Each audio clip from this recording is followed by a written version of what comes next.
আমি দেখুন মাছের ডিমের বড়া করব, তার জন্য এখানে মাছের ডিম নিয়ে নিয়েছি। এখানে হলুদ গুঁড়ো, আদা রসুনের পেস্ট, লবণ, কাঁচা লঙ্কা কুচি, পেঁয়াজ কুচি সব নিয়ে নিয়েছি। ঢেলে নেব। আর এখানে নিয়েছি বেসন, চাল গুঁড়ো। এটা ভালো করে একসঙ্গে মেখে নেব। দেখুন আমার মাখানো হয়ে গেছে। আমি কিন্তু কোনো জলের ব্যবহার করিনি, ডিম দিয়ে মাখানো হয়ে গেছে। আমি কড়াই দিয়েছি তেল।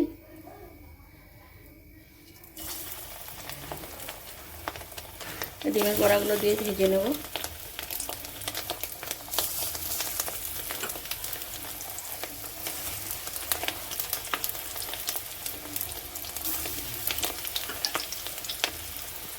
ডিমের বড়াগুলো দেখুন উল্টে নেব।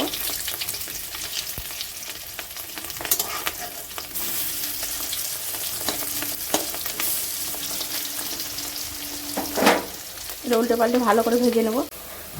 দেখুন মাছের ডিমের বড়াগুলো আমার ভাজা হয়ে গেছে। এগুলো গরম গরম সস দিয়েও স্যালাড দিয়েও খেতে ভালো লাগবে, আবার আপনার ডাল ভাতের সঙ্গেও খেতে ভালো লাগবে। মাছের ডিমের বড়া খেতে খুব সুন্দর লাগে।